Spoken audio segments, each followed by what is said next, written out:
let me start right away, and starting with you, Gwen. Let's talk about the earthquake, because it's something that crosses the entire community, crosses obviously the Nikkei community across the U.S. And also I should make the point here that Nikkei newspapers exist and certainly have existed all over the country. You know, there's one in Chicago, that's Chicago Shimbun, that's run by a one-woman operation. And, you know, maybe there's a way to get a larger conference together to kind of talk about this whole thing. There are several, you know, Japanese language publications in New York City.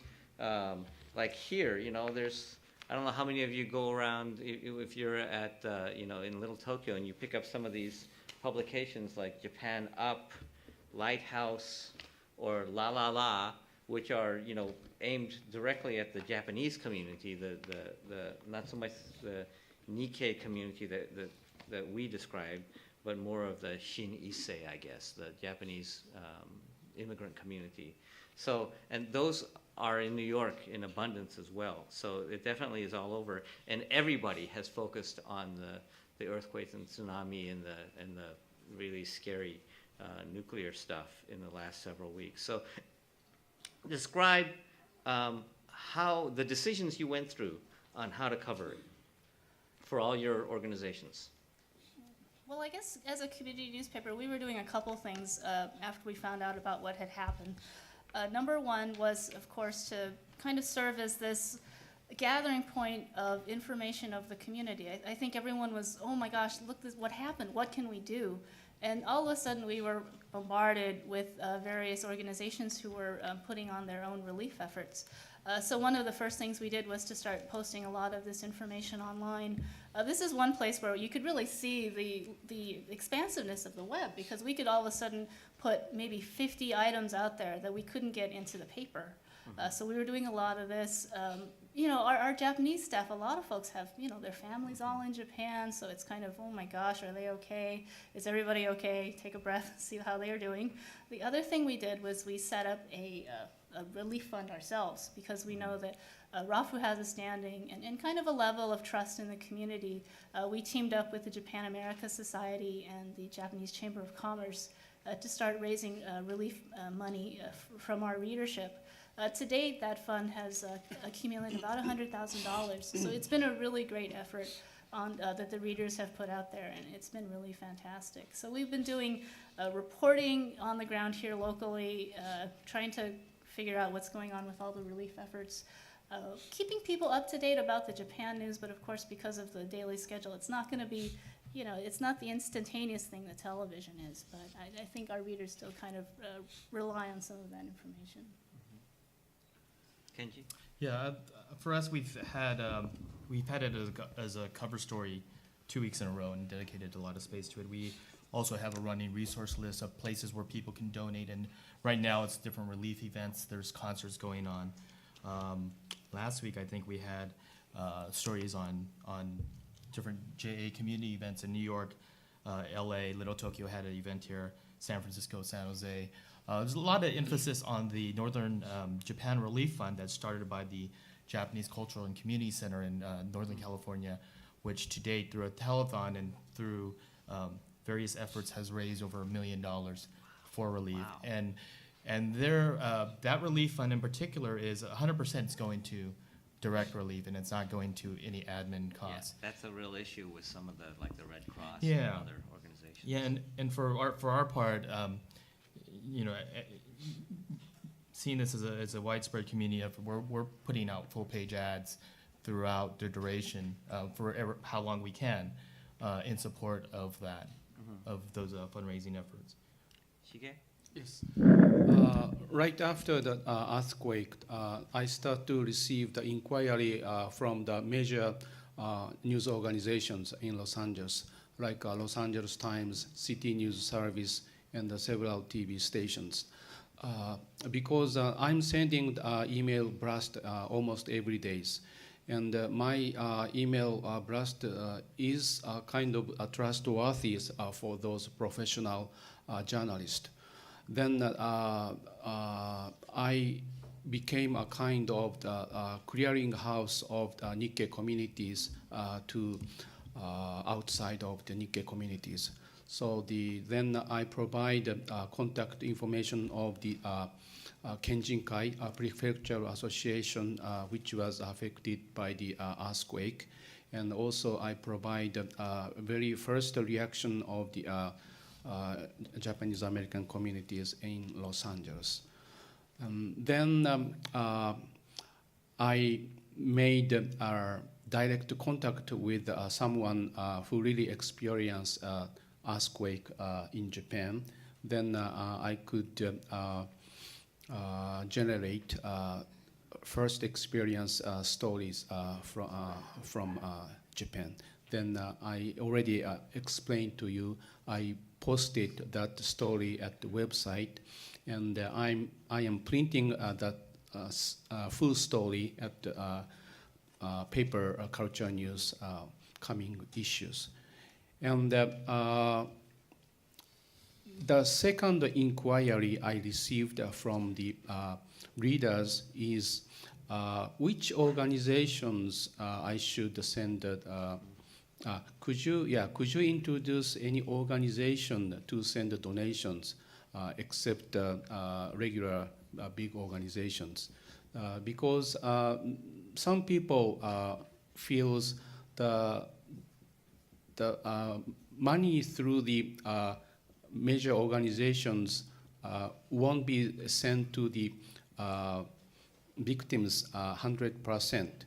So many people are eager to send their money directly to victims. So I realized that kind of need is existing among the not only Nikkei people and the ordinary peoples. So at the Culture News web and also papers, I am introducing direct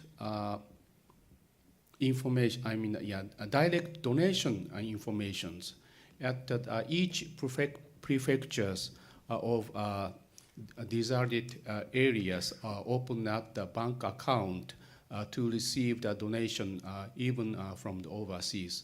But those information are not distributed very well. And locally, each Kenjinkai, Iwate, and Miyagi, and the Fukushima Kenjinkai is accepting donation. Then they will send those donations directly to each prefectural government. So in Culture News systems, I'm introducing this kind of information. And then I'm planning to go to disaster area to find a contact person and the contributors. Because the aftermath of this earthquake and the radiation leakage will continue several years. Yes. And this is not just a one-time event. No. And to keep informed the news, I have to have the source over there. No, We have to have a source over there. that makes sense. George? Yeah, well,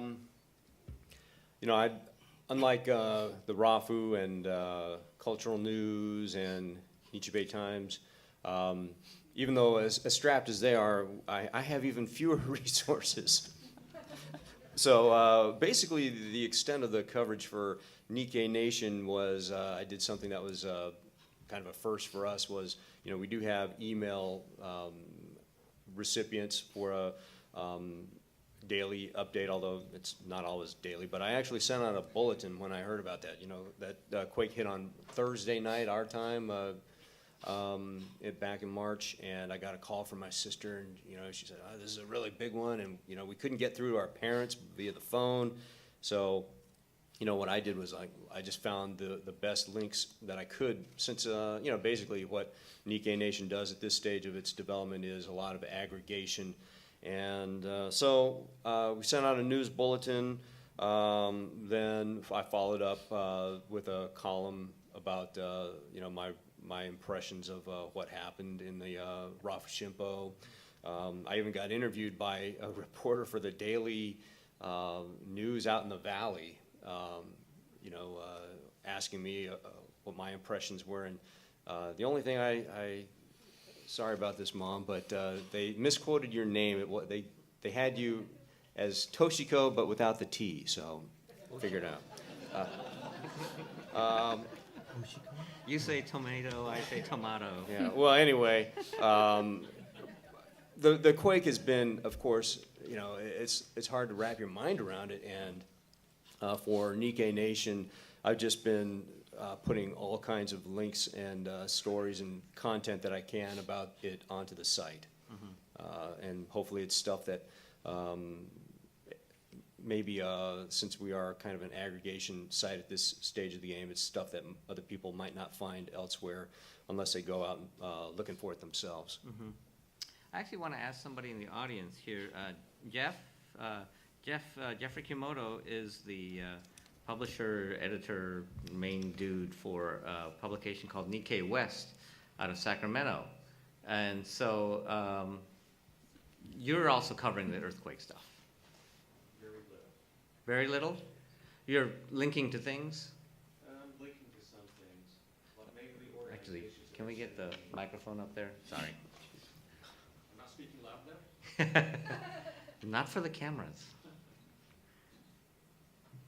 Mainly it's for organizations who are sending me listings of where people can donate their Right. funds. I don't submit my news as frequent as Kenji or Gwen does, so it's limited in what people can get, so they'd be better off going to their sites for the information. But you focus on the Sacramento area, right? Or I is focus mainly on North the Bay? San Jose, East Bay, Oh, Sacramento okay. area, yes. I kind of left Kenji with the San Francisco area, that's his territory. It's kind of like Media News Group and the Chronicle. It's, Yeah. Okay, I see. And how often does the Nikkei West publish? I publish every 2 weeks. And how old is it? It is 19 years old now. Okay. Yeah. So I mean, there are, and you're making it work. You're filthy rich, right? No, I'm in the black, but I'm not filthy rich. In the black. That's worth knowing. But part of your business is that you were telling me earlier when we ran into each other in a restaurant earlier that you also publish other publications. I published 2 other publications. One's an Asian American publication. The other one is the Buddhist Churches of America, Wheel of Dharma. I'm the print editor for that. So that publication is another pretty much Japanese American based publication that, maybe is not really associated with regular media, but it has been around here a long time too, probably 50 years, I would say. So I think there are definitely ways that you can have a business, and still cover the things that are important to you. So, thank you for coming down all the way to attend this. And actually, while we're kind of talking to people in the audience, we mentioned, I think, at one point the Hokubei, which was the other major Japanese Nikkei newspaper in the San Francisco area. And J.K. Yamamoto is now with the Rafu, but he was for 22 years the English editor of the Hokubei. So tell us first what it was like when the Nichi Bei closed. It's not like you guys were going, yeah, the competition's gone, and then what happened to you guys? There was no celebrating. Yeah. Because we were basically in the same boat, in terms of, declining subscriptions and declining ads and so forth, and rising production costs. So, that's a Perfect storm. perfect storm. And actually, the Hokubei closed just a couple of months after the Nichi Bei. So we were actually 1 month. Oh, so we were actually, we were kind of sympathetic to their situation, actually, even though we were competitors. That's actually a good point, and I want to ask all of you. Well, actually, I guess not all of you. You two specifically, the Rafu and the Nichi Bei. I'm assuming subscribers were going down, right? The subscription numbers. Well, considering we started with 0, I think it's No, more if, than that. when the Nichi Bei Times shut down. I don't know. I don't know if it was going up or. Really? Well, because we had the weird change in 2006 where we split the English and Japanese. So I don't know how you would count that. I guess- Technically, it was going up because we had 2 different editions. What I'm curious about is was it just things got more expensive and the economy sucked, so you had to shut down? Or is it because fewer readers? Was it because people didn't want to advertise? You know, I'm trying to get at what the root cause is of this dire situation in our industry. Well, there you go. It's in our industry. It's the entire industry that's having these problems. So you think part of it, it's not that you're the Nikkei media, but you're just part of the media, and newspapers in general have had a horrible 3 years. Yeah, I mean, obviously our community has very specific challenges, but then what I've experienced working here at the Rafu is it's also got this very remarkably loyal readership, which I don't know that if I'm with the Seattle Times or some of the other papers that have, I mean, of course every newspaper has loyal readership, but I think for the Rafu, the readers are just incredible, you know? Their loyalty goes from generation to generation. Our challenge, like Kenji was saying, is getting that generation that's reading their grandparents' newspaper to actually write us a check. But you know, it's amazing. I think it's the thing that really sustains the staff is just the amazing. Loyalty. Yeah. Well, we just appreciate them so much. And I think, you know, and we had the English and Japanese editions, and we didn't really do a clear study on what edition was making more and what have you. But I think since we closed, you know, I always said that if there was a need and if there was financing available, that we do a Japanese section or edition or whatever. There hasn't been that large outcry. And that I attribute to 4 things: the internet, the free weeklies, outright lack of immigration for the last 15, 20 years. Japanese immigration. Particularly up north. LA is different because you have a lot of Japanese companies and Right. there's an influx of people, but we have no immigration up there. And there's things like TV Japan, Right. satellite, which my mom My mom watches now. glued to NHK, right? She Yeah. doesn't. Yeah, and actually there's another one. I think amongst the Japanese speaking community there is this general lack of sense of community where they don't go to the churches, they don't go to Obon like Japanese Americans do. They don't need the cultural reinforcement because it's innate. Obon is like old school. Yeah. It's like weird to them. Yeah. And actually, Shige, I think, had an Yeah. interesting point that No. he thought about it and decided that it was probably a better idea to reach Japanese audiences by publishing in English, which I find fascinating. Well, no, before that themes, I like to disclose a little bit the secret about the Nichi Bei Times. Secret. Well, it's not really a secret, but maybe Kenji is in a very difficult position to explain what was done at the Nichi Bei Times. I was working for Nichi Bei Times just 1 year, about 30 years ago. And but since then, I kept a relationship with Nichi Bei's. And just that was just a coincidence. And they only 3 months ago they closed the operations. I happened to visit Nichi Bei's Nichi Bei's office, and I had a conversation with Mikio Okada, president of the Nichi Bei Times. And that time, the Okada-san explained to me they have that certain amount of money, so they are not really a financial crisis that moment, but they see that trend and the future business. So they interpret that they are losing the money sooner or later. Sure. So that before they would face a really financial crisis, they have to take. They have to choose better resolutions. That is shut down in a very early stage. And also the splitting Japanese and English section was very wide decisions. And because the English section survived.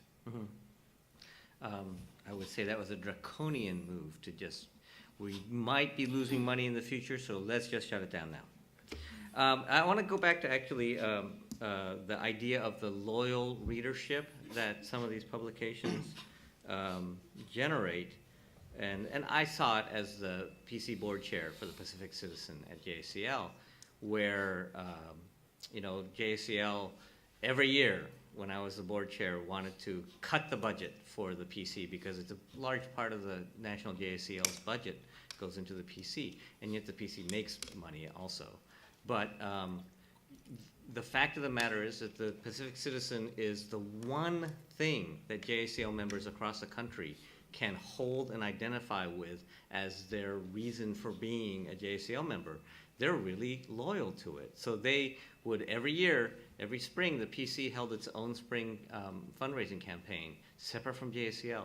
And every year it made quite a bit of money to pay for new equipment, better office, better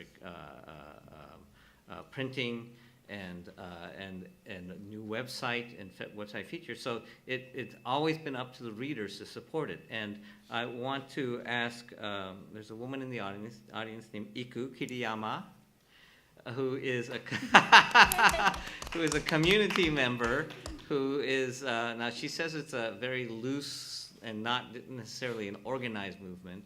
But if we can get the microphone to her, I want her to talk a little bit about why she thinks it's important to support the Rafu. The Rafu, you guys have been saying for years now, right? Several years that we're in trouble. We need. Oh, sure. Yeah. I mean, I don't even think I am the first editor to say that. I think everybody from Naomi prior has probably said Rafu is in trouble. So I don't think that's anything new. So what is it about the Rafu that's so important to you in your life?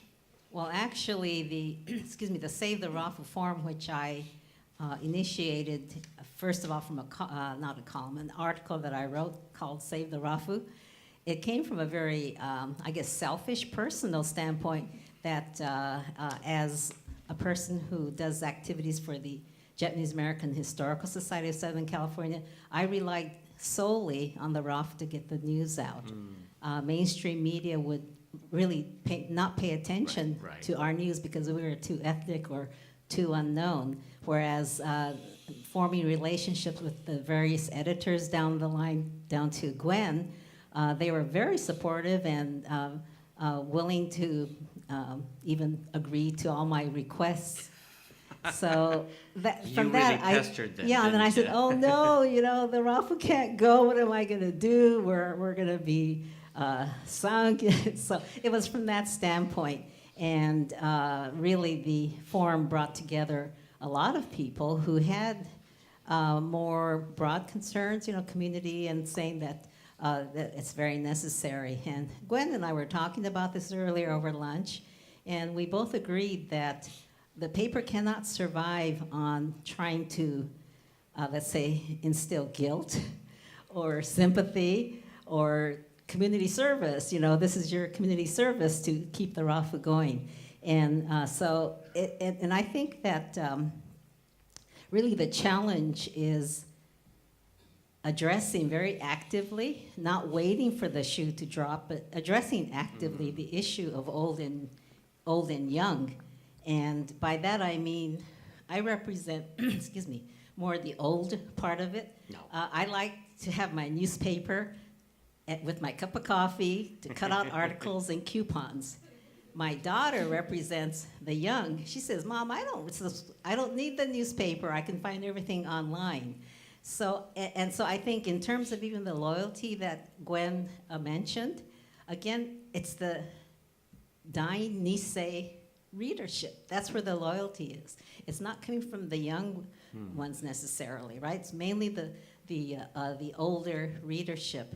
And so, and a lot of them, of course, as George mentioned, the number one person who gets the support is, of course, Who shall go unnamed? Okay, I will. But if he's here and then we don't mention it, he's going to mention it in his column. But anyway, no. But everybody knows if you read the Rafu who we're talking about. No, but really, that is an issue where you don't want to lose a group because you become too technologically advanced for them. But at the same time, you do need to address what will attract Right. the Next next generation. You can't just say you should. You have to Right. give them something that they would want to do. And same for the businesses. You can't tell the businesses, you need to help us. It has to be where if they put out an ad, they see some return. Right. And then you don't need to go asking. But how to do it, don't ask me. I don't know. Well, if I can hop in for a second here too, you know, I think really what it comes down to for a publication like the Rafu is how do you keep the brand name going without alienating the existing print audience, which is how it gets by now, without, but at the same time threading the needle so that you can grow the audience for that quote-unquote younger demographic, younger generation that currently doesn't need to subscribe because they get it from their parents or their auntie or their grandma or whomever when they come over for a you know, family dinner and they get a big stack of Rafus. I mean, I run into people who you know, buttonhole me and, hey, don't you write for the Rafu? You know, and if they're of a certain age, I ask them, yeah, I do, and do you subscribe? And if they're under the age of 50, the answer is always no. But at the same time, if you are out of college, say, or in your 30s, maybe early 40s, maybe by the time you're in your 40s, hopefully you can afford that $150 a year subscription. But if you're younger than that, and if you're trying to target that group of people, you know, that $150 could be spent on video games, movies, all kinds of other things, and you know, you're not going to get that audience, unfortunately. So how do you strike that balance is really part of the question. I think it's unsustainable. Let me ask a generational question here, because I don't believe that just because, you know, somebody's over 50 like me, that you can't be technologically savvy or use the internet. How many people look at any of these organizations' websites? So, you know, a good third to almost a half. How many of you read only the newspaper for the Rafu, say? How many of you would, if the Rafu went away but was online only, God forbid, how many of you would be able to read it on the internet? Okay, well, that's, you know, that's hopeful. Yeah, no. Yes. I have a little. Oh, let's get a microphone up to Jeff. Jeffrey there. Here's a little bit of information. I'm on the Wheel of Dharma board, obviously. We did a survey of the 12,000 BCA members who get the Wheel of Dharma. Out of that survey, only 300 people wanted the Wheel of Dharma as a digital version. Whoa. Wow. So the rest of the people, whether it's the demographics, because whether the membership is a lot older, a very small percentage want it as a digital format. Well, you know what I think when I hear that sort of thing, it gets back to what I was saying. How do you keep going without alienating that audience that exists? But at the same time, maybe somebody has got to be like Steve Jobs and say, you know what, you don't need floppy disks anymore in those computers. And people grouse about it and complain about it. Then you don't have a floppy disk drive in your computer, and suddenly life still goes on somehow. You know, so yeah, people are going to complain about it, but maybe at some point a decision has to be made. And look where Apple is now, bigger than any other company just about. Yeah. So that's true. Technology marches on, and in the last 15 years, it's marched faster and faster. So it's almost like if you don't even try to keep up, you get really far behind. So it gets more and more complicated. We had a question over there and then over here in the middle. A question for the panel. I was wondering, one of the questions that you're trying to answer is how have you found, what have you found for the younger generation? What have you found relevant? What have they been responding to each of your like websites, and how is blogging? You kind of mentioned blogging, especially with linkage and hypertext. You know, like how has that improved the way the younger generation, and what have they been finding relevant? Because when I noticed that the Nichi Bei, when you put it up on the screen, I've never read it, but it seemed like you were kind of going toward what Asian American magazines look like and feel like, or kind of like Hyphen. It looked more like Hyphen than other newspapers. Like so. hip, more modern? I don't know, try and target to a younger generation. I thought that was interesting. Could you expand on some of your ideas or what you're trying to do? Was that conscious on your part? Yeah. I mean, yeah, I mean, a lot of the subjects that we cover, I mean, this week we had the Sojourners, the Yonsei rap group on the cover. Yeah. Definitely branching out to different areas. We have a music issue every year. We have the anime manga issue every year, which is a totally different audience and stuff. And we have been doing Mostly Hakujin. Huh? Mostly Hakujin. You know, I don't know. We have a manga art contest, and one year, like the winners were, no one was in the Bay Area. There was Florida, Ontario, Canada, Europe, you know, and just one in Burlingame, and all over. But yeah, that's something that we're targeting. And with nichibei.org, our new website that we launched with a grant from the Renaissance Journalism Center, we do have a team of bloggers, maybe about 6 or 7 bloggers who blog anywhere from food, pop culture, anime, environmental, eco-consciousness, entertainment, travel. And that definitely reaches a different audience. And they're all under 30, too. Yeah, I like that even the names you have, like Gochiso Gourmet. Yeah. That's a good name. I mean, it's a catchy young name. So, how about the Rafu? Yeah, we find that, well, again, the online audience is quite a bit younger than our newspaper, the physical newspaper audience. And we all, besides the website, we're doing a lot of dialogue with our readers through Facebook and Twitter. Thank you And for so, bringing that up. you know, like, and a good example would be Samantha Masunaga, who's one of our really great, she's a UCLA student, and she wrote this great story on El Tepeyac, which they were going to be donating all the proceeds for their one day to Japan earthquake relief. Well, we couldn't get it into the print edition because we missed the deadline, so we put it up online, and then we Facebooked it, and then the thing went just completely viral. I mean, it was amazing. You know, you put it up on the Facebook link, and then people start liking it, and they post their conversation. All of a sudden, they're having a conversation with each other about, yeah, you remember going down to Tepeyac, and oh, hey, are you so-and-so? And so they were going back and forth. And so this story, which unfortunately our newspaper readers never got to read, would generate thousands and thousands of hits for the paper. And so there's kind of this linking of the community through Facebook and Twitter. It was really Social media. Yeah, it was very cool. I mean, it was really funny. We had our Japanese editor wrote a story on an Akita Inu dog show, and so our social media editor, she says, "Hey, check out these cute dog pictures, Yeah. even if you can't read Japanese." Cute dog pictures, man. Yeah, you know, you gotta And love cats. it. Well, And then, you know, I'm sorry, My go cat ahead. has dogs. yeah, And right, cats. right. And then we got a little shout out from Apollo Ono, which we thought was kind of cool. That he was like, "Hey, Apollo noticed what we're tweeting." So, you know, there's kind of this interesting churn of information that goes beyond what the website does, but starts there. All right, another generational question here. Not that I'm stereotyping this audience, but how many people in this audience have a Facebook account? Oh, about a quarter. Well, somebody's half-hearted. You have a Facebook account, but you haven't posted anything in like 9 months. Well, how about a follow-up to that question, Gil? And I'd just be curious, how many people in the audience have computers with web access, and then how many people own an iPad? So the first one, how many people use computers right now to communicate with others? That's quite a few. And any iPad owners in the audience? I see one hand. That's good. Okay. Too Takai. Come on. Well, see, though, I think, though, that is, you know, the hardware issue is something that will drive change, too, because Sure. they're going to become more affordable, they're going to become more ubiquitous. Yeah.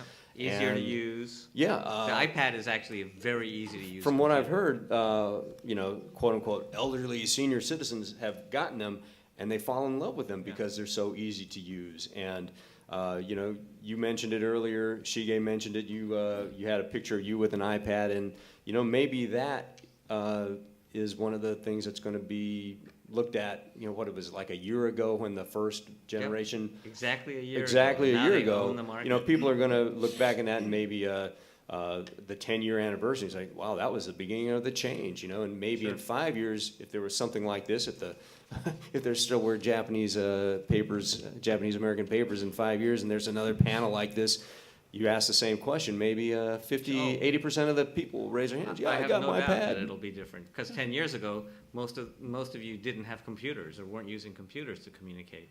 Now, I should mention that if you're not on Facebook, you kind of should be on Facebook if you do have access to computers, because it is where people are now getting news through social media, and it's the new way of your auntie giving you a stack of Rafus.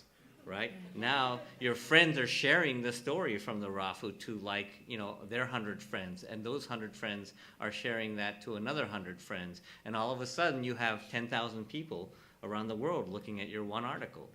Right. So that's the way news is disseminated today. So, well, along those same lines, sorry to keep interrupting here, but this thing has a link, or talks about this thing I wrote for Discover Nikkei, which was repurposed from my Rafu Shimpo column, but I kind of reveal in there that one of the directions we may end up going is kind of the social networking model, but for the Japanese American community. Always keep news there as the draw, but then why not have it be the Japanese American community Facebook, if you will, without reinventing the Facebook wheel. But you gotta have to be careful, because when you open it up to everybody, then you open yourself up to all kinds of invective and comments that are kind of derogatory and that sort of thing. Unfortunately, that's keep in mind that that's why if you could have a maybe a paid wall where you subscribe to it, it keeps the riffraff out. I don't know. We'll see how the New York Times does with their paywall. Mm-hmm. But I think Discover Nikkei is, in fact, a social network for Japanese Americans and Nikkei around the world. So it's an interesting project, and worth really supporting. The other thing is that I think that ultimately we'll have to incorporate these things, and you guys do a pretty good job. You do social media, you do everything. You have a YouTube channel, right? And Shiga, you don't have Facebook. I do. You do have Facebook. I but, have Twitter. Yeah, and you want me for the YouTube? Yeah, you do YouTube too. Okay, so we're all down with that. So. You all need to catch up. Come on. Let's get to the last question of the day, and then we can. Wow, there's a bunch. Maybe we can just informally answer questions at the reception afterwards. But let's do that. Who was it on the corner? Did you have a question? No, was it you up front? There's two of them right there. Yeah, there's two. Okay, no, he had his hand up, I think, before. Actually, this isn't a question. It's a suggestion as to possible answering the main topic is. That is the difference between print and online news. To me, I'm in the older generation, and I had a unique experience in this regard. I retired a year ago, and after working the last 20 years, we've always had a computer on my desk. It was always on. Mm-hmm. And during the last few years of my employment, I realized what a great service the online news was, because it's brief, synoptic, and very, very quick. Yeah, and you don't have to work while you're looking at your computer. And it was always on, and the IT people took care of the computer all the time. Yeah.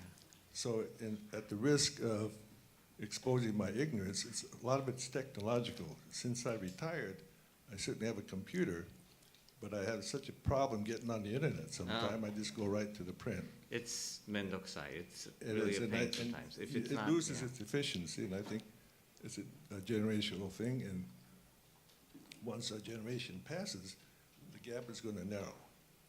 Well, we'll see, because there's still a real issue of haves and have-nots. There's a huge part of the population in the U.S. that aren't wired and aren't wired enough.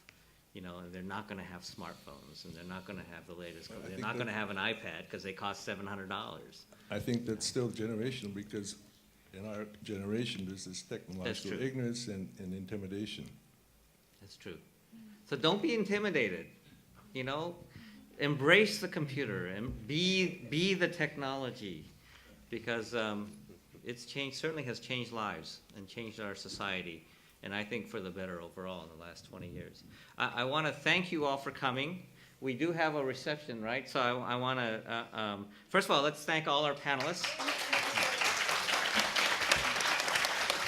And Gil, you should probably point out too, you know, J.K. Yamamoto, who's in the audience there. I think he's kind of unique in that he worked at not only the Rafu Shimpo now and the Hokubei Mainichi, but we actually worked for one day together. One day when I joined the Pacific Citizen, then he got out of Dodge. Actually, JK, I apologize. I was He going can to have kind of you- wear 3 hats. I was going to have JK be part of the discussion, and time got away from us. So apologies, and I'm glad you're here. Thank you all, panelists, and thank you to Discover Nikkei and to Japanese American National Museum. Thank you for all of you for coming, and I know we have sponsors, and Daryl Morey is here to take care of the business, I hope. Because I don't have anything to read here. So Daryl will have some closing comments for y'all. Hi, I'm Daryl Morey. I'm Vice President here at the Japanese American National Museum, and I just wanted to, on behalf of the museum, I wanted to thank Gil for moderating today's program. And once again, I'd like to thank our wonderful panelists. We're really honored to have this distinguished group here today. Gwen, Kenji, Shige, and George, please join me in acknowledging them once again. And our partners, the publications that they represent, the Rafu Shimpo, the Nichi Bei Cultural News, and Nikkei Nation.